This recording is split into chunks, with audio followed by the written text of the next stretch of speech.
કે 12 વાગ્યા સુધી અહીંયા મા જગદંબાના ગરબા થાય છે। ખૂબ સારી બાબત છે કે માના ધામમાં 12 વાગ્યા સુધી જ બરોબર છે।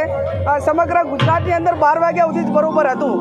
એ 5 વાગ્યા સુધી ગરબા રમવાની છૂટ આપીને હું એવું માનું છું કે રાજ્યના ગૃહમંત્રી કે ગૃહ ખાતું કે કાયદો વ્યવસ્થા જાળવવા માટે પોતે સક્ષમ નથી અને છતાં પણ આ 5 વાગ્યા સુધી નવરાત્રિ રમવા માટેનો જે સમય આપ્યો છે એ યુવા ધન ક્યાંક ને ક્યાંક અન્ય બદીઓમાં ના આવે એ પણ એક આપણે સૌએ સહિયારી જવાબદારી છે।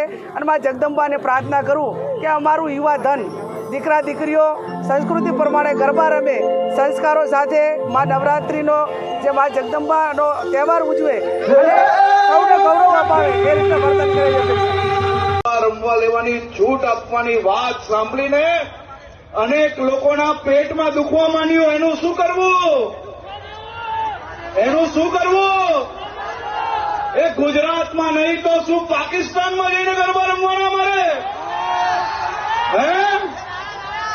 એ મોડા સુધી ગરબા રમવા લેવાના કે નહીં? તો બધા જ એક સાથે બોલ માડી અંબે, બોલ માડી અંબે। ગયા વર્ષે બી જ્યારે સમગ્ર ગુજરાતમાં કાયદો અને વ્યવસ્થા કથળેલું હોય, 24 કલાકની અંદર 5 ઘટનાઓ મહિલાઓની યૌન શોષણ, છેડતી અને બળાત્કારની ઘટનાઓ બનતી હોય, એવા સંજોગોમાં ખેલૈયાઓ આસ્થા સાથે રમે, નવરાત્રિનો તહેવાર ઉજવે, એમાં કોઈ વાંધો ન હોઈ શકે।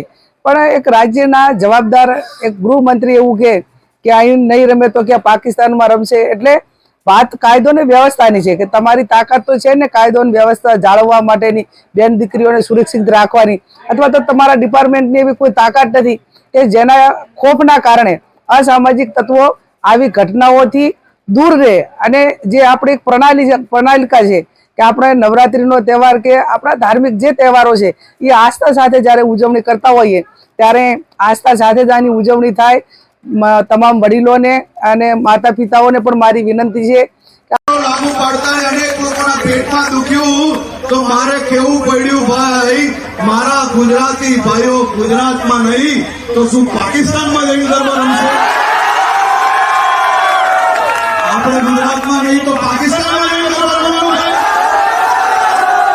તો રમો, આનંદ લો, પરંતુ તમને સૌને મારી વિનંતી છે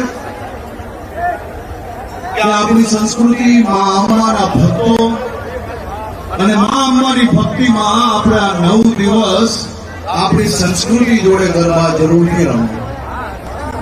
પરંતુ ગ્રાઉન્ડની અંદર ઉત્સાહમાં આવીને જો કોઈ બોટલ ઉછાલશે તો દાંડિયા જોડે જોડે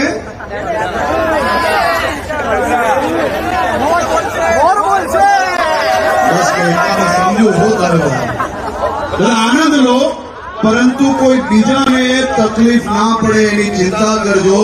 ઘરે જતા જતા ચિંતા નહીં કરતા, બધી હોટલો બી તમારા માટે ચાલુ રખાવી છે।